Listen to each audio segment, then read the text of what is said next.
ദൈവനാമത്തിന് മഹത്വം ഉണ്ടായിരിക്കട്ടെ. എല്ലാ ദൈവങ്ങൾക്കും ജോർദാൻ മിനിസ്ട്രി ഓഫ് ഗോഡിന്റെ പുതിയ വീഡിയോയിലേക്ക് സ്വാഗതം. അപ്പോസ്തലനായ പൗലോസ് എഫേസ്യർക്ക് എഴുതിയ ലേഖനം 2-ാം അധ്യായത്തിന്റെ 1-ാം വാക്യത്തെ ആധാരമാക്കി സംസാരിക്കാനാണ് ഞാൻ ആഗ്രഹിക്കുന്നത്. ഇവിടെ വായിക്കുന്നത് ഇങ്ങനെയാണ്: അതിക്രമങ്ങളാലും പാപങ്ങളാലും മരിച്ചവരായിരുന്ന നിങ്ങളെയും അവൻ ഉയർപ്പിച്ചു. ഈ ലേഖനം അപ്പോസ്തലനായ പൗലോസ് എഫേസ്യ സഭയ്ക്ക് എഴുതിയെന്നാണ് ഇതിന്റെ ഹെഡിങ്ങിൽ നമ്മൾ നോക്കുമ്പോൾ കാണാൻ കഴിയും. ഇത് വായിക്കുന്ന ജനം എന്ന് പറയുന്നത്, എഫേസ്യയിലെ സഭ എന്ന് പറയുന്നത് യഹൂദ ക്രിസ്ത്യാനികളും ജാതികളായിട്ടുള്ളവരും ഒരുമിച്ച് പോകുന്ന ഒരു സഭയാണ് ഈ എഫേസ്യ സഭ. ഇവിടെ നിങ്ങളെയും എന്ന് ഉദ്ദേശിച്ചത് എഫേസ്യയിലുള്ള യഹൂദന്മാരും യഹൂദ ക്രിസ്ത്യാനികളും ജാതികളിൽ നിന്ന് വന്ന ജാതികളായിട്ടുള്ളവരും, ഇങ്ങനെയുള്ളവരെയാണ് നിങ്ങളെയും അവൻ ഉയർപ്പിച്ചു എന്ന് പറയുന്നത്. യഹൂദന്മാരെ സംബന്ധിച്ച് അവര് കർത്താവായ യേശു ക്രിസ്തുവിനെ വിശ്വസിച്ച് അവരുടെ പാപങ്ങൾ മോചിച്ച് അവര് സഭയിലെ സുവിശേഷത്താൽ അവരുടെ പാപങ്ങളെ മോചിച്ച് സുവിശേഷം കേട്ട് വന്ന വിശ്വാസികളാണ്. അങ്ങനെ തന്നെയാണ് ജാതികളായിട്ട് വന്നവരും ഉള്ളത്.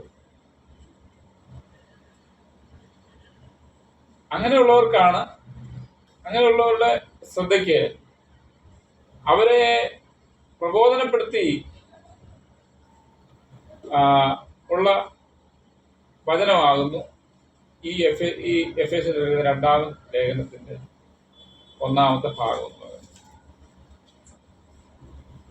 ഒരു തിരിച്ചറിവ്, എന്താണ് യേശു ക്രിസ്തുവിലൂടെയുള്ള രക്ഷ, എങ്ങനെയാണ് ഇത് നമുക്ക് ലഭിക്കുന്നത് എന്നൊക്കെയാണ് ഈ ലേഖനത്തിന്റെ ഈ 2-ാം അധ്യായത്തിന്റെ 1 മുതലുള്ള താഴോട്ടുള്ള വാക്യങ്ങളിൽ നമ്മൾ കാണുന്നു. 1 മുതലുള്ള 2-ാം വാക്യത്തിൽ നമ്മൾ കാണുന്നു.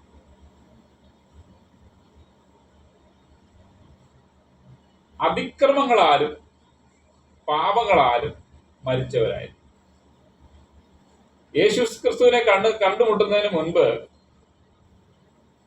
അതിക്രമങ്ങളാലും പാപങ്ങളാലും മരിച്ചവരായിരുന്നു.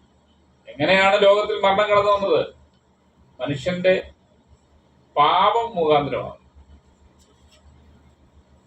മനുഷ്യൻ ദൈവസന്നിധിയിൽ നിന്ന് അകന്നുപോയി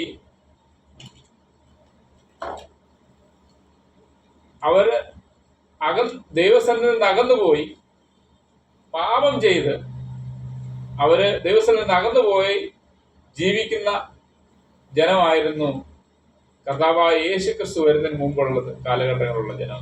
അവരുടെ ഒന്നും പാപങ്ങളും മോചിച്ച് കിട്ടിയിട്ടില്ല. ആദാമെ പാപത്തിൽ നിന്നാണ് മനുഷ്യരാശി മുഴുവനും പാപികളായിത്തീരുന്നത്. ദൈവവുമായിട്ടുള്ള ബന്ധം അവർക്ക് നഷ്ടപ്പെട്ടു പോയി. തുടർന്ന് ദൈവം അവരെ ദൈവത്തിലേക്ക് അടുക്കാൻ പല സന്ദർഭങ്ങളിലും പല വിഷയങ്ങളും പല ആചാരങ്ങളും ഒക്കെ യഹൂദന്മാർക്ക് പല ആചാരങ്ങളും മനുഷ്യന് കൊടുത്തെങ്കിലും അതൊന്നും അവരെ രക്ഷിക്കുവാനോ കർമ്മങ്ങളാൽ അവർക്ക് കർമ്മത്താൽ അവർക്ക് പാപം മോചിച്ച് കിട്ടുവാൻ കഴിയാതെ അവർ ദൈവത്തിൽ നിന്ന് അകന്നുപോയി. യേശു ക്രിസ്തുവിന്റെ ക്രൂശുമരണത്തിന് ശേഷം, അവൻ ഉയർത്തെഴുന്നതിന് ശേഷം തൻ്റെ ശിഷ്യന്മാരെ അവൻ ഈ ലോകത്തിന്റെ വിവിധ ഭാഗങ്ങളിലേക്ക് അയക്കുകയാണ് ചെയ്തത്. പരിശുദ്ധാത്മാവിന്റെ അഭിഷേകത്താൽ അവരെ അഭിഷേകം ചെയ്ത് വിവിധ രാജ്യങ്ങളിലേക്ക് അവരെ ദൈവം അയക്കുകയാണ്. അങ്ങനെയാണ് ഈ സുവിശേഷം എഫേസസിലും എത്തുന്നത്. അപ്പോസ്തലനായ പൗലോസിനെയാണ് ദൈവം അതിനായി എഫേസോസിലേക്ക് ദൈവം അയച്ചത്. എഫേസോസിനെ കുറിച്ച് പറയുകയാണെങ്കിൽ അവിടെ അർത്തമീസ് ദേവിയുടെ വലിയ ഒരു എഫേസസിനെ കുറിച്ച് പറയുകയാണെങ്കിൽ അവിടെ അർത്തമീസ് ദേവിയാണ് അവിടുത്തെ വലിയൊരു ഒരു ദേവി. അതിനെയാണ് ആരാധിക്കുന്നത്. ആ അർത്തമീസ് ദേവി ആരാധിക്കുന്ന ജനം ജീവനുള്ള ദൈവത്തെ അറിയാൻ അവർക്ക് സാധിച്ചിട്ടില്ല. ഈ അന്ധകാരത്തിൽ നിന്ന് അവരെ വിടുവിച്ച്, ആ ദേശത്തെ വിടുവിച്ച്, അവിടെ നിന്ന് പിശാചിന്റെ വായിൽ നിന്ന് അവരെ മോചിച്ചെടുത്ത് സഭയിലേക്ക് കൊണ്ടുവന്ന് അവരെ ദൈവത്തിന്റെ വചനം പഠിപ്പിക്കുന്ന ഭാഗമാണ് ഇപ്പൊ നമ്മൾ വായിച്ച ഈ ദൈവവചനം എന്ന് പറയുന്നത്. ഇതില് അതിക്രമങ്ങളാലും പാപങ്ങളാലും മരിച്ചവരായിരുന്നു. മുമ്പേ അവർക്ക് നല്ലൊരു ജീവിതമില്ലായിരുന്നു. അവരുടെ ജീവിതം വളരെ പരിതാപകരമായ ജീവിതശൈലി നയിച്ചുകൊണ്ടിരുന്ന ജനമായിരുന്നു ഈ എഫെസസിലുള്ള ഈ യഹൂദ ക്രിസ്ത്യാനികളും അതുപോലെ തന്നെ ജാതികളായിട്ടുള്ളവരും. ഇവിടെ ഇവർക്ക് ദൈവത്തെ അറിയത്തില്ലായിരുന്നു, ജീവനുള്ള ദൈവത്തെ അറിയത്തില്ലായിരുന്നു. ഈ ദൈവത്തിന്റെ ദൈവബോധമുള്ള ജനമല്ലായിരുന്നു അവർ. മ്ലേച്ഛതയായിരുന്നു അവരുടെയൊക്കെ ജീവിതത്തിൽ. ഇതിന്റെ ഈ പൈശാചികന്റെ പിടിയിൽ നിന്ന്, മ്ലേച്ഛതയിൽ നിന്ന് അവരെ ദൈവസഭയിലേക്ക് കൊണ്ടുവന്ന് അവരെ ശുദ്ധീകരിച്ച് കൃപയാൽ അവർക്ക് രക്ഷാനുഭവത്തിലേക്ക് കടന്നു വന്ന്, സുവിശേഷത്താൽ അവര് രക്ഷാനുഭവത്തിലേക്ക് കടന്നു വന്ന് അവർ സഭയുടെ അംഗമായി തീർന്ന ജനത്തോടാണ് സംസാരിക്കുന്നത്. അതിക്രമങ്ങളാലും പാപങ്ങളാലും മരിച്ചവരായ നിങ്ങളെയും അവർ ഉയർപ്പിച്ചു. പണ്ടവർ പാപത്തിന്റെ അടിമകളായിരുന്നു. അവരെ ഉയർത്തെഴുന്നേറ്റിടാൻ വിളിക്കും. അവർക്ക് പാപങ്ങളാൽ മരിച്ചു കഴിഞ്ഞാൽ, പാപം ചെയ്താണ് മനുഷ്യൻ മരിക്കുന്നത്. പാപം ചെയ്താൽ അവന്റെ ആത്മാവിന് രക്ഷയില്ല. എല്ലാ മതങ്ങളും അത് പറയുന്നുണ്ട്. പാപത്തിൽ നിന്നുള്ള മരണം. ഇവിടെ മനുഷ്യന് ജീവൻ കൊടുക്കാൻ, പാപത്തിൽ നിന്ന് ജീവൻ കൊടുക്കാൻ, മരിച്ചവരായിരുന്ന ജനത്തിന് ജീവൻ കൊടുക്കാൻ കർത്താവായ യേശു ക്രിസ്തുവാണ് അവരെ ഉയർപ്പിച്ചു എന്നാണ് ദൈവത്തിന്റെ വചനം നമ്മളെ പഠിപ്പിക്കുന്നത്. അതിക്രമങ്ങൾ ഇന്ന് ലോകത്ത്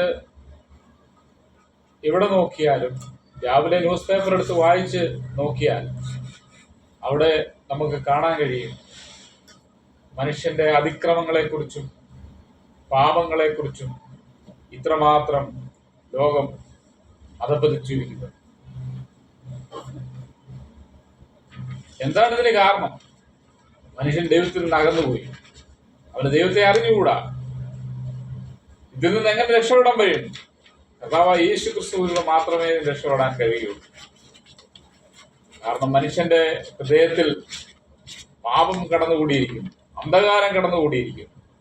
പിശാച് അവനെ നോട്ടമിട്ടിരിക്കുന്നു, അവനെ കൈകളിലെടുത്തിരിക്കുന്നു. അതിന് മുഖാന്തരം അവൻ പാപത്തിന് അടിമയായിത്തീരുന്നു. ഇവിടുന്ന് മോക്ഷം ലഭിക്കുവാൻ, ഇതിൽ നിന്ന് രക്ഷ നേടുവാൻ കർത്താവായ യേശു ക്രിസ്തുവിൽ മാത്രമേ കഴിയൂ. പാപം ചെയ്താൽ മനുഷ്യൻ അവന്റെ ആത്മാവ് മരിക്കും. അക്ഷരീയമായുള്ള മരണമല്ല ഇവിടെ പറയുന്നത്, ആത്മീയ മരണത്തെ കുറിച്ചാണ് പറയുന്നത്. അവന്റെ ആത്മാവിന് നിത്യരക്ഷ നേടുവാൻ കഴിയുകയില്ല. അത് മരണമെന്ന് പറയുന്നത്. അതിക്രമങ്ങളാലും പാപങ്ങളാലും മരിച്ചവരായിരുന്നു. ദൈവജനം അങ്ങനെ പറയുന്നത്, മരിച്ചവരായിരുന്നു എന്നാ പറയുന്നത്. എങ്ങനെയാണ് മരണം? അതിക്രമങ്ങളാലും പാപങ്ങളാലും മരിച്ചവരായിരുന്നു. നിങ്ങളെയും അവൻ ഉയർപ്പിച്ചു. അവൻ എന്ന് പറയുന്നത് ആരെ കുറിച്ചാകും? അത് കർത്താവായ യേശു ക്രിസ്തുവിനെ കുറിച്ചാകും. അവൻ, യേശു, ഒരു പാസ്റ്ററോ തിരുമേനിയോ ഒരച്ഛനോ വിചാരിച്ചാൽ ഒരു മനുഷ്യന്റെ പാപത്തിൽ നിന്ന് മോക്ഷം ലഭിക്കാൻ കഴിയും. അവരുടെ കർമ്മങ്ങളാലോ അവരുടെ പ്രവൃത്തികളാലോ ആർക്കും മോക്ഷം ലഭിക്കാനായിട്ട് കഴിയും. മോക്ഷം ലഭിക്കുന്നത് യേശുവിനെ വിശ്വസിക്കുന്നവർക്കാണ്. അതും കൃപയാലാണെന്നാണ് ദൈവത്തിന് നമ്മളെ പഠിപ്പിക്കുന്നത്.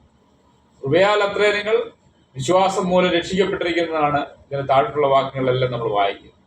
കൃപയാണ് അതിനെല്ലാം കാരണം. കൃപയാൽ അവൻ നമ്മളെ സ്നേഹിച്ചു. നമ്മളാരും കാരണക്കാരല്ല. ഒരു മനുഷ്യനും കാരണക്കാരനല്ല. ഒരു മനുഷ്യന്റെ പാപത്തെ മോചിക്കുവാൻ ഒരു മനുഷ്യന് കഴിയുകയില്ല. പക്ഷേ സ്വർഗത്തിലെ മഹിമയെല്ലാം വിട്ട് പിതാവിനോടുള്ള സമത്വം മുറുകെ പിടിക്കണമെന്ന് വിചാരിക്കാതെ ഈ ഭൂമിയിലേക്ക് താണിറങ്ങി വന്ന് അവൻ മനുഷ്യന് രക്ഷ നേടിക്കൊടുത്ത് സ്വർഗാരോഹണം ചെയ്തവനായ യേശുക്രിസ്തുവിന് മാത്രമേ, ഇത് വിശ്വസിക്കുന്നവന് മാത്രമേ പൂർണ്ണമായ രക്ഷ നേടുവാൻ കഴിയൂ. രക്ഷ വിശ്വാസത്താലാകുന്നു നേടുന്നത്, കർമ്മങ്ങളാരോ അല്ല. നമ്മൾ എത്ര കർമ്മങ്ങൾ ചെയ്താലും അത് നമ്മുടെ ആത്മാവിന് രക്ഷ നേടുവാൻ കഴിയുകയില്ലെന്നാണ് ദൈവത്തിന്റെ വചനം നമ്മളെ പഠിപ്പിക്കുന്നത്. കർമ്മമാർഗത്താൽ രക്ഷിക്കുക. ദൈവത്തിന്റെ വചനം പറയുന്ന വിശ്വാസത്താലാണ്. ഓക്കെ, വിശ്വസിക്കുന്നുവെങ്കിൽ ദൈവത്തിന്റെ രക്ഷ നേടാം. ഇതിന്റെ രണ്ടാമത്തെ വാക്യത്തിൽ ഇങ്ങനെയാണ് നമ്മൾ വായിക്കുന്നത്: അവയിൽ നിങ്ങൾ മുമ്പേ ഈ ലോകത്തിന്റെ കാലഗതികളെയും ആകാശത്തിലെ അധികാരത്തിനും അനുസരണക്കേടിന്റെ മക്കളിൽ ഇപ്പോൾ വ്യാപരിക്കുന്ന ആത്മാവിനും അധിപതിയായവനെയും അനുസരിച്ച് നടന്നു. അവരുടെ ഇടയിൽ നാം എല്ലാവരും മുമ്പേ നമ്മുടെ ജഡമോഹങ്ങളിൽ നടന്ന് ജഡത്തിനും മനോവികാരങ്ങൾക്കും ഇഷ്ടമായുള്ളത് ചെയ്തുകൊണ്ട് മറ്റുള്ളവരെ പോലെ പ്രകൃതിയാൽ കോപത്തിന്റെ മക്കൾ ആയിരുന്നു. പ്രകൃതിയാൽ നാം കോപത്തിന്റെ മക്കളായിരുന്നു. ഇപ്പോൾ നാം കോപത്തിന്റെ മക്കളല്ല. കാരണം കർത്താവായ യേശുക്രിസ്തു നമ്മെ വീണ്ടെടുത്തിരിക്കുകയാണ്. ഈ വീണ്ടെടുത്തിരിക്കുന്നത് കൊണ്ട് പണ്ട് നാം ആയിരുന്നത് പോലെയല്ല, പുതിയൊരു അനുഭവത്തിലേക്കാണ് നാം കടന്നു വന്നിരിക്കുന്നത്. അതാണ് ദൈവത്തിന്റെ പ്രവൃത്തി എന്ന് പറയുന്നത്. ദൈവപ്രവൃത്തി നടന്നു കഴിയുമ്പോൾ പണ്ട് നാം ആയിരുന്നത് പോലെയല്ല, ഇതാ നമ്മൾ ഒരു പുതുക്കത്തിന്റെ അനുഭവത്തിലേക്ക് കടന്നു വന്നിരിക്കുന്നത്. നമ്മളൊരു പുതിയ മനുഷ്യനായി തീരുകയാണ്. ഈ പുതിയ മനുഷ്യനായി തീരുന്ന പ്രക്രിയയെക്കുറിച്ചാണ് പൗലോസ് ഈ 3 വാക്യങ്ങളിൽ നമ്മളോട് സംസാരിക്കുന്നത്. ദൈവത്തിന്റെ മക്കൾ ആകണമെന്ന് ദൈവത്തിന് അതിയായ ആഗ്രഹമുണ്ട്. പക്ഷെ മനുഷ്യൻ ഇന്ന് അതറിയാതെ തെറ്റിയുഴഞ്ഞു പോയിക്കൊണ്ടിരിക്കുക.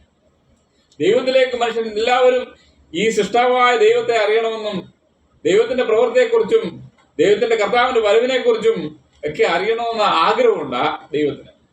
അതിനായിട്ടാകുന്നു ദൈവം നമ്മളെ ഈ വീഡിയോയിലൂടെയും മറ്റു പല ഗോസ്പൽ മിനിസ്ട്രീസിലൂടെ നമ്മളെ അറിയിച്ചുകൊണ്ടിരിക്കും. കർത്താവിന്റെ ഹിതം നമ്മൾ തിരിച്ചറിഞ്ഞ് അവനിലേക്ക് നമ്മൾ കടന്നു വരുന്നുവെങ്കിൽ നാം ആ രക്ഷണ്യ പ്രവർത്തനം, നമ്മൾ തെറ്റിയൊഴിഞ്ഞ നരകത്തിൽ നിന്ന് നമ്മൾ തെറ്റിയൊഴിഞ്ഞ് സ്വർഗരാജ്യത്തിന്റെ അംശയായി തീരുവാൻ ദൈവം ആഗ്രഹിക്കും. 2-ാം അധ്യായത്തിന്റെ 2-ാമത്തെ വാക്യത്തിൽ നമ്മൾ ഇങ്ങനെ വായിച്ചത്: നിങ്ങൾ മുമ്പേ ഈ ലോകത്തിന്റെ കാലഗതികളെയും ആകാശത്തിലെ അധികാരത്തിന് അനുസരണക്കേടിന്റെ മക്കളിൽ ഇപ്പോൾ വ്യാപരിക്കുന്ന ആത്മാവിനും അധിപതിയായവനെയും അനുസരിച്ച് നടന്നു. അനുസരണക്കേടിന്റെ മക്കൾ ആരാണ്? ഈ അനുസരണക്കേടിന്റെ മക്കൾ ആദാമ്യ പാപം, അതായത് ആദാം ദൈവത്തിന്റെ കൽപ്പന അനുസരിക്കാതെ പിശാചിന്റെ വാക്കുകളെ കേട്ട്, അതായത് ഹൗവ പിശാചിന്റെ വാക്ക് കേട്ട് ദൈവത്തിന്റെ കൽപ്പന അനുസരിക്കാതെ ഒഴിഞ്ഞുപോയി. ആ ആദാമ്യ പാപം, ആദാമാണല്ലോ ആദ്യത്തെ മനുഷ്യൻ, ആ മനുഷ്യനിലൂടെ ഉണ്ടായ പാപം നിമിത്തം മനുഷ്യരാശി മുഴുവനും പിശാചിന്റെ അടിമയായി തീർന്നു. അതാണ് ആദാമ്യ പാപം. അതിനെയാണ് ആദാം ദൈവകൽപ്പന അനുസരിക്കാതെ ദൈവത്തിൽ നിന്ന് തെറ്റിയൊഴിഞ്ഞ ആദാമ്യ പാപത്തിന്റെ മക്കളെ കുറിച്ചാണ് അനുസരണക്കേടിന്റെ മക്കൾ ഇവിടുന്ന് സൂചിപ്പിക്കുന്നത്. പിശാച് എന്ന് പറയുന്നു, പിശാചിന്റെ വഴിയിലൂടെ നടക്കുക, അതനുസരിച്ച് നടക്കുക. ദൈവം ആഗ്രഹിക്കുന്ന വഴിയിലൂടെ നടക്കാതെ പിശാചിന്റെ വഴിയിലൂടെ നടക്കുന്നവരെയാണ് അനുസരണക്കേടിന്റെ മക്കളിലൂടെ പറയുന്നത്. അപ്പോ ആരാണ് പിശാച്? ആരാണ് പിശാച് എന്നാണ് ദൈവവചനം എന്താണ് നമ്മളെ പഠിപ്പിക്കുന്നത്? യോഹന്നാന്റെ സുവിശേഷം 8-ാം അധ്യായത്തിന്റെ 44-ാം വാക്യം നാം വായിക്കുമ്പോൾ നമുക്ക് പിശാച് ആരാണെന്ന് അവിടെ യേശു കർത്താവ് നമ്മളെ പഠിപ്പിക്കുന്നുണ്ട്. അവൻ ഭോഷ്കും ഭോഷ്കിന്റെ അപ്പനും എന്നാണ് പറയുന്നത്. ഭോഷ്ക് എന്ന് പറയുമ്പോൾ കള്ളം പറയുന്നവൻ. കള്ളം പറയരുതെന്ന് നാം ചെറുപ്പം മുതലേ നമ്മെ പഠിപ്പിക്കുന്ന ഒരു പാഠമാണ്. കാരണം നാം പിശാചിന്റെ അടിമയാകാതിരിക്കാൻ മാതാപിതാക്കളിലൂടെയും അധ്യാപകരിലൂടെയും ഒക്കെ നമ്മളെ പഠിപ്പിക്കുന്ന ഒരു കാര്യമാകുന്നു കള്ളം പറയരുത്. പിശാച് കള്ളം പറയുന്നവനാണ്. അവന് ഭോഷ്കും ഭോഷ്കിന്റെ അപ്പനും എന്നാണ് യേശു പഠിപ്പിക്കുന്നത്. അപ്പൊ തന്നെ ലേഖനങ്ങളിലൂടെ നമ്മൾ മനസ്സിലാക്കാൻ കഴിയും അവൻ ദുരുപദേശത്തിന്റെ ആളാണ്. തെറ്റായ ഉപദേശം പഠിപ്പിക്കുന്നവനാണ് പിശാച് എന്നാണ് ലേഖനങ്ങളിലൂടെ നമ്മളത് കാണാൻ കഴിയും.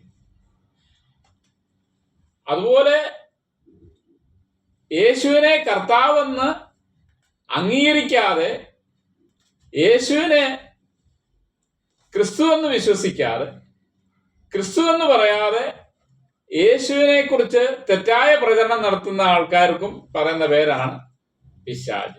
അവനും ഭോഷ്കാണ് പറയുന്നത്. യേശുവിൽ സത്യമുണ്ട്. അവൻ സത്യത്തിന്റെ ആത്മാവാണ് യേശുവിൽ വസിക്കുന്നത്. ആ സത്യത്തിന് വിപരീതമായി നടക്കുന്നവനാകുന്നു പിശാച്. അതിനെ വിശ്വസിക്കുകയും ദൈവവചനത്തിന് വിരുദ്ധമായി ജീവിക്കുകയും ചെയ്യുന്നവനെയാണ് പിശാച് എന്ന് ദൈവവചനം നമ്മളെ പെട്ടിലേക്ക് വരുമ്പോൾ, അവരുടെ ഇടയിൽ നാം എല്ലാവരും ജഡത്തിനും മനോവികാരങ്ങൾക്കും ഇഷ്ടമായുള്ളത് ചെയ്തുകൊണ്ട് മറ്റുള്ളവരെ പോലെ പ്രകൃതിയാൽ കോപത്തിന്റെ മക്കൾ ആയിരുന്നു. അവരുടെ ഇടയിൽ, ആരുടെ ഇടയിൽ? ഈ പിശാചിനെ അനുസരിച്ച് നടന്നവരുടെ ഇടയിൽ നാം എല്ലാവരും മുമ്പേ നമ്മുടെ മനോവികാരങ്ങൾക്കും നമ്മുടെ ജഡമോഹങ്ങളിൽ നടന്നു. എന്താണ് ജഡമോഹം? നമ്മുടെ ജഡത്തിന് ഒരുപാട് മോഹങ്ങളുണ്ട്. ആത്മാവിനെ അനുസരിച്ച് നടക്കുന്നവനും ജഡത്തെ അനുസരിച്ച് നടക്കുന്നവനും രണ്ടു കൂട്ടം ആൾക്കാരാണ് ഉള്ളത്. ജഡത്തിന്റെ മോഹങ്ങളാണ് ഉണ്ട്, ആത്മാവിന്റെ മോഹങ്ങളുണ്ട്. ഈ ജഡത്തെ അവന്റെ രാഗമോഹങ്ങളോടുകൂടെ ക്രൂശിക്കപ്പെടണമെന്നാണ് കർത്താവ് ആഗ്രഹിക്കുന്നത്. ഇത് ക്രൂശിക്കപ്പെടാതെ ജഡാഭിലാഷങ്ങൾക്ക് അനുസരിച്ച് നടക്കുന്ന ആൾക്കാർ, അവരുടെ ഇടയിൽ ഈ ജഡമോഹങ്ങളെ അനുസരിച്ച് മുമ്പേ നടന്നവരായിരുന്നു. പക്ഷെ ഇപ്പോൾ നമ്മൾ അങ്ങനെയുള്ളവരെ അല്ല. കാരണം നമ്മൾ യേശുവിനെ കണ്ടുമുട്ടി കഴിയുമ്പോൾ, ഈ ജഡത്തെ ക്രൂശിച്ചു കഴിയുമ്പോൾ നാം ഒരു പുതിയ സൃഷ്ടിയാകുന്നു എന്നാണ് മുമ്പേ നമ്മൾ കണ്ടത്. അപ്പൊ ഇവിടെ വായിച്ചത് ഇങ്ങനെയാണ്: മനോവികാരങ്ങൾക്കും ജഡത്തിനും മനോവികാരത്തിനും ഇഷ്ടമായുള്ളത് ചെയ്തുകൊണ്ട് മറ്റുള്ളവരെ പോലെ പ്രകൃതിയാൽ കോപത്തിന്റെ മക്കളായിരുന്നു. അതായത് ദൈവത്തിന്റെ കോപത്തിന്റെ മക്കളായിരുന്നു. ദൈവകോപത്തിന്റെ മക്കളായിരുന്നു. പാപം ചെയ്ത് ജീവിച്ചവരായിരുന്നു. ഇതിൽ നിന്നും വ്യത്യാസപ്പെട്ട്, ഇതിൽ നിന്നും മാറി നാം കർത്താവായ യേശു ക്രിസ്തുവിലൂടെ അവന്റെ കൂട്ടായ്മയിലേക്ക് കടന്നു വന്നു കഴിയുമ്പോൾ നാം ഒരു പുതിയ സൃഷ്ടിയായി മാറുകയാണ്.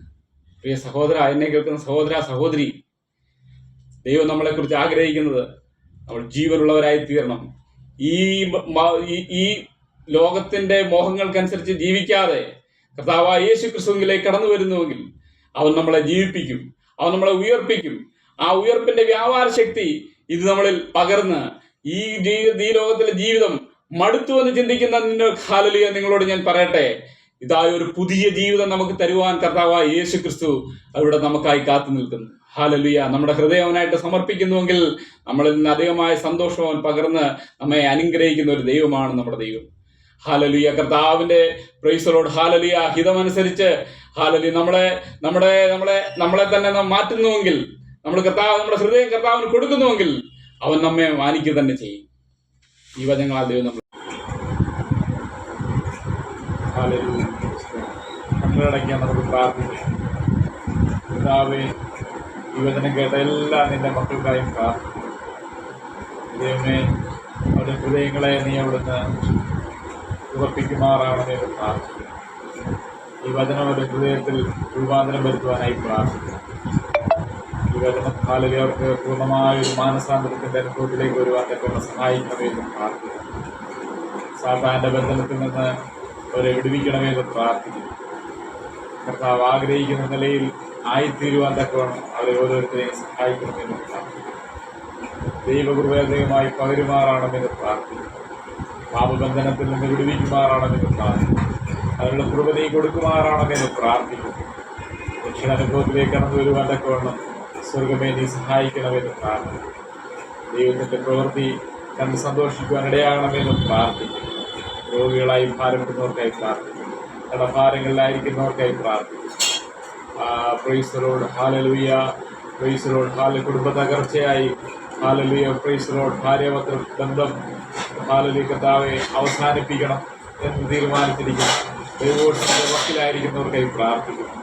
അവരെ നീ വിടുവിക്കുമാറാണെന്ന് പ്രാർത്ഥിക്കുന്നു. അവർക്ക് ഒന്നായി തീരുവാൻ സഹായിക്കണമെന്ന് പ്രാർത്ഥിക്കുന്നു. അവരെല്ലാ അണ്ടർസ്റ്റാൻഡിങ്ങുകളും കർത്താവ് ശരിയായ നിലയിലേക്ക് വരുവാൻ തക്കൊണ്ട് സഹായിക്കണമെന്ന് പ്രാർത്ഥിക്കുന്നു.